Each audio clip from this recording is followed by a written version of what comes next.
નમસ્કાર દર્શક મિત્રો, હું યોગેશ પટેલ લાઈવ વર્લ્ડ ન્યૂઝમાં આપનું સ્વાગત કરું છું. નિહાળી આજના સમાચાર. હર હર નર્મદે, નર્મદે હર. માં નર્મદા જન્મ જયંતિની ઉજવણીના ભાગરૂપે નિહાળો માં નર્મદા નદી વિશેનો વિશેષ અહેવાલ. માધ સુદ સાતમ શનિવારે નર્મદા નદીની જન્મ જયંતિ ઉજવવામાં આવે છે. ત્યારે દેશની અન્ય નદીઓથી નર્મદા નદી ઉલટી દિશામાં કેમ વહે છે તે પાછળ પણ પુરાણોમાં સોનભદ્ર સાથે નર્મદાની પ્રેમ ભગ્નની ગાથા વર્ણવેલી છે. નર્મદાના જન્મની કથા ખૂબ જ રસપ્રદ છે અને તેનાથી પણ વધુ રસપ્રદ તેની નદી બનવાની વાર્તા છે. દંતકથા છે કે તેનો જન્મ ભગવાન શિવના પરસેવાથી 12 વર્ષની છોકરીના રૂપમાં થયો હતો. પછી જિંદગીએ એવો વળાંક લીધો કે પ્રેમમાં છેતરાઈ એટલે તે ઉલટી દિશામાં વહેવા લાગી હતી. નર્મદા નદી વિશે કહેવાય છે કે રાજા મૈખલની પુત્રી હતી. નર્મદા લગ્ન માટે લાયક થતાં ત્યારે મૈખલ રાજાએ તેના લગ્નની જાહેરાત કરી હતી. સાથે એવું પણ કહેવામાં આવ્યું છે કે જે વ્યક્તિ ગુલબા કાવલીનું ફૂલ લાવશે, રાજકુમારીના લગ્ન તેની સાથે કરવામાં આવશે. આ પછી ઘણા રાજકુમારો આવ્યા પરંતુ કોઈ પણ રાજાની શરત પૂરી કરી શક્યું નહીં. ત્યારે રાજકુમાર સોનભદ્ર આવ્યા અને રાજાની ગુલબા કાવલી ફૂલની શરત પૂરી કરી હતી. આ પછી નર્મદા અને સોનભદ્રના લગ્ન નક્કી થયા. નર્મદા નદીએ કુંવારી રહેવાની પ્રતિજ્ઞા કેમ લીધી તેની પાછળનું પણ એક રહસ્ય છે. જ્યારે રાજા મૈખલે રાજકુમારી નર્મદા અને રાજકુમાર સોનભદ્રના લગ્ન નક્કી કર્યા ત્યારે રાજકુમારીએ તેમને ઓછામાં ઓછું એક જોવાની ઈચ્છા વ્યક્ત કરી. આ માટે તેને તેની મિત્ર જુહિલાને તેનો સંદેશ સાથે રાજકુમાર પાસે મોકલાવ્યો હતો. પણ ઘણો સમય વીતી ગયો અને જુહિલા પાછી ન આવી. આ પછી રાજકુમારીને ચિંતા વધવા લાગી કે તેની શોધ કરવા લાગી. પછી તે સોનભદ્ર પહોંચી અને ત્યાં જુહિલાને તેની સાથે જોઈ. આ જોઈને નર્મદાને ખૂબ જ ગુસ્સો આવ્યો. આ પછી જ તેણીએ જીવનભર કુંવારી રહેવાની પ્રતિજ્ઞા લીધી હતી અને ત્યારથી તે વિરુદ્ધ દિશામાં ચાલવા લાગી. કહેવાય છે કે ત્યારથી જ નર્મદા નદી અરબી સમુદ્રમાં ભળી ગઈ. અન્ય નદીઓની વાત કરીએ તો તે બધી નદીઓ બંગાળની ખાડીમાં મળે છે. નર્મદા નદીના પ્રેમની પણ અન્ય એક વાર્તા દંતકથાઓમાં લખાઈ છે. નર્મદાના પ્રેમની બીજી એક વાર્તા જાણવા મળે છે કે સોનભદ્ર અને નર્મદા અમરકંટકની પહાડીઓ સાથે મોટા થયા.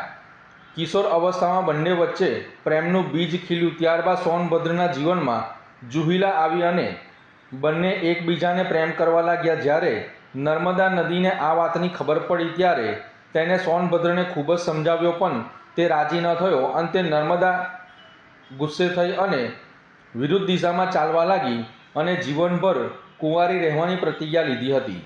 ભારતની બીજી નદીઓ કરતાં નર્મદા વિપરીત દિશામાં કેમ વહે છે તેનું પણ એક રહસ્ય છે. નર્મદા નદીના વિપરીત પ્રવાહનું ભૌગોલિક કારણ રિફ્ટ વેલી છે. રિફ્ટ વેલીનો ઢોળાવ વિરુદ્ધ દિશામાં છે. આ કારણે નદી પૂર્વથી પશ્ચિમ તરફ વહે છે અને તે અરબી સમુદ્રમાં મળે છે. અન્ય તમામ નદીઓથી વિપરીત નર્મદા નદીના ઉલટા વહેણ પાછળ પણ પુરાણોમાં ઘણી વાર્તાઓ કહેવામાં આવી છે. ભૌગોલિક સ્થાન પર પણ નજર કરીએ તો ખબર પડે છે કે નર્મદા નદી સોનભદ્ર નદીથી એક ચોક્કસ બિંદુએથી અલગ થાય છે.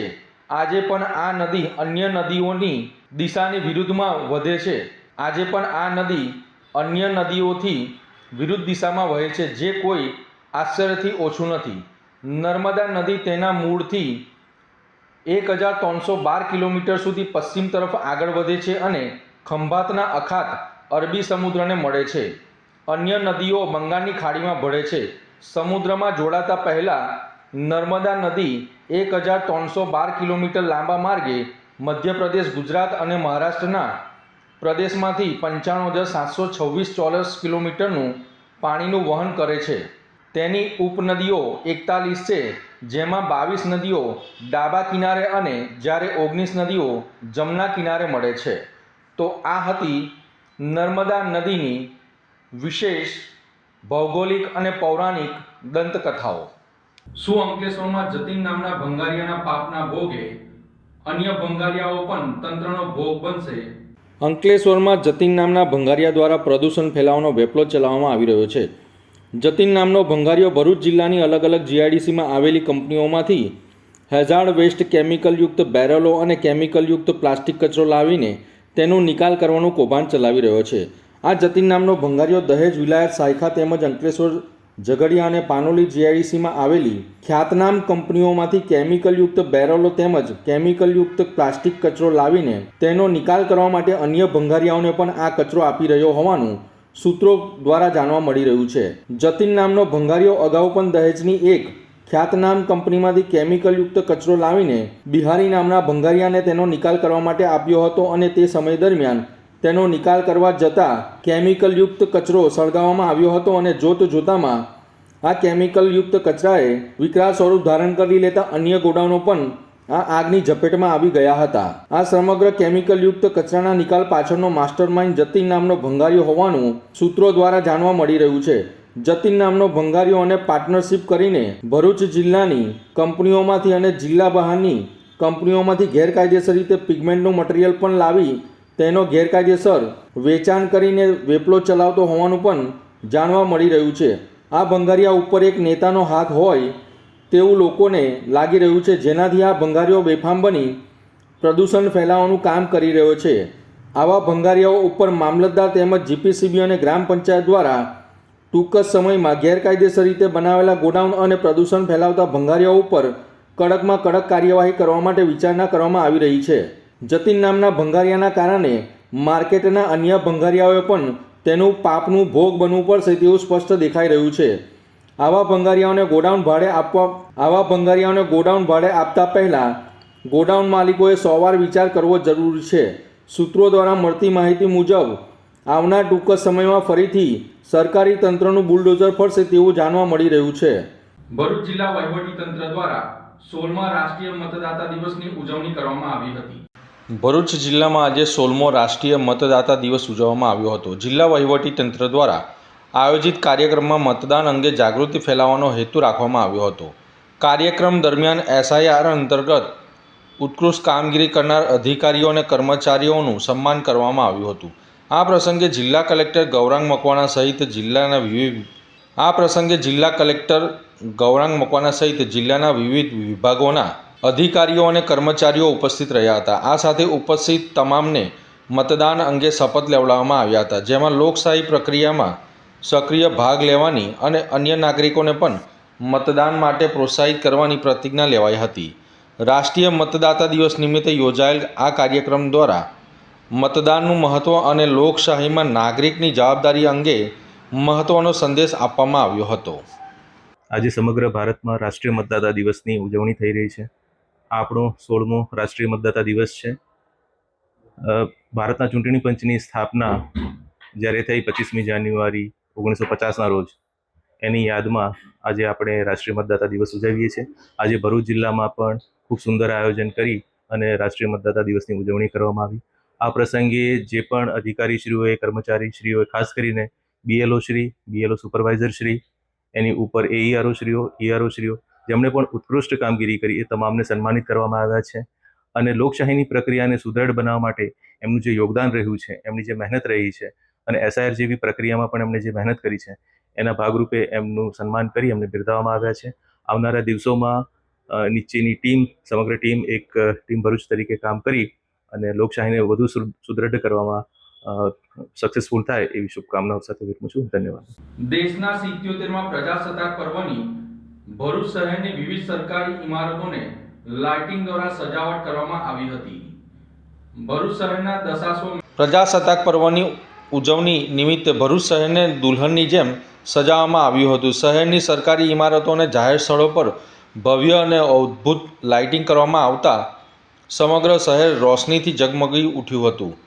શહેરના સોનેરી મહેલ સર્કલ, પાંચબત્તી સર્કલ, નગરપાલિકા ભવન, કલેક્ટર કચેરી, રેલવે સ્ટેશન તેમજ કોર્ટ જેવી મહત્ત્વની સરકારી ઇમારતો પર વિશેષ લાઇટિંગ કરવામાં આવી હતી. રંગબેરંગી લાઇટોમાં આકર્ષક નજારાએ શહેરીજનોનું ધ્યાન ખેંચ્યું હતું. પ્રજાસત્તાક પર્વની આ ભવ્ય સજાવટને કારણે શહેરમાં ઉત્સવ જેવો માહોલ જોવા મળ્યો હતો. ભરૂચ શહેરના દશાશ્વમેઘ ઘાટ ખાતે આવેલ નર્મદા માતાજીના પૌરાણિક મંદિરે નર્મદા જયંતિના અવસરે વિવિધ ધાર્મિક કાર્યક્રમનું આયોજન કરવામાં આવ્યું હતું. દશાશ્વમેઘ ઘાટ પર આવેલ નર્મદાના પૌરાણિક મંદિર વર્ષ 1926માં જીર્ણોદ્ધાર કરવામાં આવ્યો હતો. મહાસુદ સાતમથી મા નર્મદા જયંતિ મહોત્સવની ઉજવણી પરંપરાગત અવિરતપણે ચાલી આવી રહી છે. નર્મદા માતાના મહત્વનો ઉલ્લેખ અનેક ગ્રંથોમાં કરવામાં આવ્યો છે, જેમાં માત્ર દર્શનથી ભવના પાપ દૂર થવાની માન્યતા પણ દર્શાવવામાં આવી છે. નર્મદા જયંતિના અવસરે નર્મદા પરિસરમાં ભક્તિમય માહોલ જોવા મળ્યો હતો. હવન, અભિષેક અને મહાઆરતી ભક્તોએ મોટી ભીડ ઉમટી પડી હતી અને સમગ્ર ઘાટ ઉપર ધાર્મિક ઉલ્લાસ અને શ્રદ્ધાનો માહોલ છવાઈ ગયો હતો. નર્મદે હર આજરોજ મહાસુદ સાતમ અને રવિવાર છે. મહાસુદ સાતમ એટલે નર્મદા જયંતિ, જેનો ઉત્સવ આદિ અનાદિથી ભગવાન વામને જ્યાં જન્મ લીધેલો એ દશાશ્વમેઘ ઘાટ ભરૂચ છે. ભરૂચ ત્યાં આગળ અતિ ઉત્સાહથી અતિ આનંદથી ઉજવાય છે. અહીંયા આગળ મા નર્મદા ઉપર લગભગ 4.5 થી 5 મણ દૂધનો અભિષેક થાય છે. અભિષેકનું જે દૂધ આવે છે એ તમામ ભક્તોને પ્રસાદ તરીકે આપવામાં આવે છે. ત્યાર પછી મા નર્મદાની કૃપાથી અહીંયા આગળ ભવ્ય નવચંડીનું દર વર્ષે આયોજન થાય છે અને સાંજે મહાપ્રસાદીનો પણ એક ભવ્ય કાર્યક્રમ હોય છે. એમ કહેવાય છે કે વામન ભગવાનની આ ભૂમિ પર અને ભૃગુ ઋષિની તપોભૂમિ પર આજે નર્મદા માતાનું મંદિર આવેલું છે. ત્યાં આગળ રવિવારના દિવસે દર્શન કરી અનેક ભક્તોએ પોતાની મનોકામના પૂર્ણ કરી છે અને માએ એમના ઉપર કૃપા કરી છે. એ પરિક્રમાવાસીઓ પણ આવે છે, એમનું પણ સન્માન થાય છે અને એમને પણ યોગ્ય રીતે એમની સેવા કરવામાં આવે છે. નર્મદે હર. સુરત ખાતે આવેલી પીપી સવાની યુનિવર્સિટીમાં દક્ષિણ ગુજરાતના સૌથી મોટા રાષ્ટ્રધ્વજને લહેરાવવામાં આવ્યો હતો. સુરતના ધામરોડ ખાતે આવેલી પીપી સવાની યુનિવર્સિટી ખાતે દક્ષિણ ગુજરાતમાં સૌથી મોટા રાષ્ટ્રધ્વજ લહેરાવવામાં આવ્યો હતો. નાયબ મુખ્યમંત્રીએ 45 મીટરના ઊંચા રાષ્ટ્રધ્વજને લહેરાવ્યો હતો. પ્રજાસત્તાક દિન પૂર્વે રાષ્ટ્રધ્વજ ફરકાવ્યો હતો. કાર્યક્રમમાં એન્ટી ટેરરિસ્ટ ફ્રન્ટના ચેરમેન અને માજી મંત્રી બીટાસિંહ, મંત્રી ઈશ્વરસિંહ પટેલ, ધારાસભ્ય ગણપતસિંહ વસાવા, ધારાસભ્ય મુકેશ પટેલ સહિતના આગેવાનો હાજર રહ્યા હતા. પીપી સવાની યુનિવર્સિટી ખાતે દેશભરમાંથી વિદ્યાર્થીઓ અભ્યાસ માટે આવે છે. વિદ્યાર્થીઓએ રાષ્ટ્ર ભાવના વધે તે માટે યુનિવર્સિટીમાં આ પ્રયાસ હાથ ધરવામાં આવ્યો હતો. આ કાર્યક્રમમાં મોટી સંખ્યામાં વિદ્યાર્થીઓ પણ હાજર રહ્યા હતા. રાષ્ટ્રગાન સાથે આન બાન અને શાન સાથે રાષ્ટ્રધ્વજ ફરકાવવામાં આવ્યો હતો. उनके परिवार को, बापूजी को, वाइस चांसलर, सब स्टाफ को मैं बहुत बहुत मुबारकबाद देता हूँ. स्टूडेंट को कि हिंदुस्तान के अंदर, खास तौर पे गुजरात के अंदर, सूरत के अंदर, वो भी यूनिवर्सिटी के अंदर, जहाँ पूरी दुनिया के स्टूडेंट आते हैं. हिंदुस्तान के तो आते हैं, पूरी दुनिया के स्टूडेंट आते हैं. उनको तिरंगे झंडे की अहमियत पता चले कि ये तिरंगा झंडा कागज का टुकड़ा, कपड़े का टुकड़ा नहीं, ये शहीद आजम भगत सिंह, राजगुरु सुखदेव, मंगल पांडे, इस्तफाकुल्ला खां, जलियांवाला बाग के हिंदू, मुसलमान, सिख, ईसाइयों के खून से सजा हुआ तिरंगा झंडा आज यूनिवर्सिटी में ये लगा दिया गया है. मान सम्मान के साथ जिसमें डिप्टी सीएम सिंघवी जी ने उसको शुरुआत की है. हर बच्चा जो भी दुनिया से आएगा वो सबसे पहले इस राष्ट्र के गौरव, राष्ट्र के तिरंगे झंडे को सलूट करेगा और उसको हिंदुस्तान की आज़ादी के इतिहास का साथ साथ पता चलेगा. तो मैं पूरा बापूजी को, पूरी यूनिवर्सिटी को, पीपी शिवानी ग्रुप को, यूनिवर्सिटी को, वाइस चांसलर सबको मुबारकबाद देता हूँ. મિત્રો, આજે આપ સૌને જણાવતા ખૂબ આનંદ થાય છે કે આજે સુરત જિલ્લામાં આવેલ માંગરોળ તાલુકાની અંદર પીપી સવાણી યુનિવર્સિટી કેમ્પસની અંદર જ્યાં લગભગ 10,000 કરતાં વધારે વિદ્યાર્થીઓ અભ્યાસ કરે છે, એના કેમ્પસની અંદર રાષ્ટ્રધ્વજ કે જે આપણા બધાનું આન બાન અને શાન છે, એવો દક્ષિણ ગુજરાતનો 45 મીટર ઊંચાઈ ઉપર રાષ્ટ્રધ્વજ ફરકાવવામાં આવેલ છે. અને આ રાષ્ટ્રધ્વજ આપણા જ ગુજરાતનું ગૌરવ, નવયુવાન ઉર્જાવાન ઉપમુખ્યમંત્રી શ્રી હર્ષભાઈ સંઘવી સાહેબના કરકમલોથી આ રાષ્ટ્રધ્વજ ફરકાવવામાં આવેલ છે, ત્યારે આ રાષ્ટ્રધ્વજ એ હજારો વર્ષની આપણી જે ગુલામી હતી અને ગુલામીમાંથી દેશને આઝાદ કરનાર અનેક શહીદો એમનું પોતાનું સમગ્ર જીવન દેશ માટે સમર્પિત કર્યું છે, કુરબાન કર્યું છે, એ બધાની યાદ અપાવે છે। ત્યારે આવું રાષ્ટ્રભક્તિનું કામ કરનાર પીપી સવાણી યુનિવર્સિટીના અમારા તમામ સંચાલકોને આજના તબક્કે હું ખૂબ ખૂબ અભિનંદન આપું છું, શુભકામનાઓ પાઠવું છું। નમસ્કાર, હું doctor Parag Sanghani, vice chancellor PP Savani university, આપને જણાવતા ખૂબ જ આનંદ અનુભવું છું કે આજ રોજ 25 જાન્યુઆરીના રોજ આપણા લોકલાડીલા ઉપમુખ્યમંત્રી શ્રી હર્ષભાઈ સંઘવીના હસ્તે સાઉથ ગુજરાતનો ઊંચામાં ઊંચો રાષ્ટ્રધ્વજ દેશને સમર્પિત કરવામાં આવ્યો છે। કેટલી ઊંચાઈ છે? આ રાષ્ટ્રધ્વજ 45 મીટર ઊંચો છે અને આ રાષ્ટ્રધ્વજ 365 દિવસ પીપી સવાણી યુનિવર્સિટીના વિદ્યાર્થીઓ, અધ્યાપકો અને કર્મચારીઓને હંમેશા યાદ દર્શાવશે કે જે રીતે આ રાષ્ટ્રધ્વજ ઉચ્ચ કક્ષાએ લહેરાઈ રહ્યો છે, એવી જ રીતે ઉચ્ચ કક્ષાએ દેશની આન બાન શાનને આપણે લઈ જવાની છે અને એના માટે નિષ્ઠાપૂર્વક કાર્ય કરવાનું છે। સમગ્ર દૂષણોથી, આજે જ જે ઉપમુખ્યમંત્રીએ કીધું કે સમગ્ર દૂષણોથી મુક્ત થવા માટે આ રાષ્ટ્રધ્વજ યુવાનોને પ્રેરણા આપશે અને દેશને વિકસિત ભારત 2047માં બનાવવા માટે પ્રેરણાદાયી બનતો રહેશે। આજે સુરત જિલ્લાના મોહવેજ ખાતે ગુજરાત સરકારના ડેપ્યુટી સીએમ આદરણીય મુરબ્બી હર્ષભાઈ સંઘવીજીના વરદ હસ્તે પીપી સવાણી કેમ્પસમાં 45 મીટર ઊંચો દક્ષિણ ગુજરાતમાં સૌથી ઊંચો રાષ્ટ્રીય ધ્વજ આજે ફરકાવવામાં આવ્યો છે અને આ એવા સમયે ફરકાવવામાં આવ્યો છે કે આવતીકાલે 26મી જાન્યુઆરી પ્રજાસત્તાક દિવસ છે અને તારીખ પણ 26/1/26 અને આવો અદ્ભુત સંજોગ 76 વર્ષમાં એક વખત આવે છે।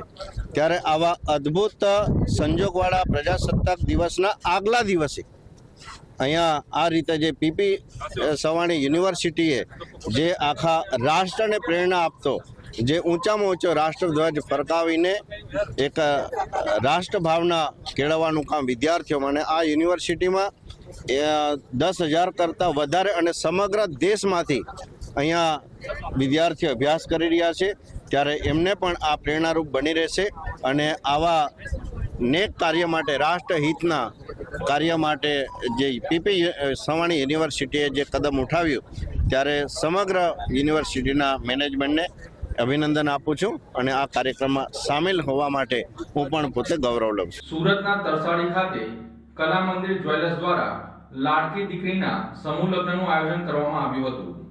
સુરતના માંગરોળ તાલુકાના તરસાડી ગામે સામૂહિક લગ્નનું આયોજન કરવામાં આવ્યું હતું। આ સામૂહિક લગ્નમાં 71 જેટલા જોડાઓએ ભાગ લીધો હતો। કલા મંદિર જ્વેલર્સ દ્વારા લાડકી દીકરીના લગ્નનું આયોજન કર્યું હતું। કલા મંદિર દ્વારા લાડકી દીકરી સમૂહ લગ્નમાં આયોજન કરવામાં આવતા રાજ્યના નાયબ મુખ્યમંત્રી હર્ષ સંઘવી, મંત્રી ઈશ્વરસિંહ પટેલ, ધારાસભ્ય ગણપત વસાવા, ધારાસભ્ય મુકેશ પટેલ સહિતના નેતાઓ હાજર રહ્યા હતા અને આ તમામે તમામ 71 જોડાઓને કલા મંદિર જ્વેલર્સ તરફથી અનેક ગિફ્ટો આપવામાં પણ આવી હતી। આ સાથે જ રાજ્યના મંત્રી અને નેતાઓ દ્વારા કલા મંદિર જ્વેલર્સ તેમજ તેમના પરિવાર દ્વારા તમામ 71 જોડાઓને સ્વાવલંબી બનાવવા માટે તેમજ તેઓ પોતાના જીવનમાં હર હંમેશ સુખમય જીવન જીવે તેવી ભાવના સાથે આશીર્વાદ પણ આપ્યા હતા।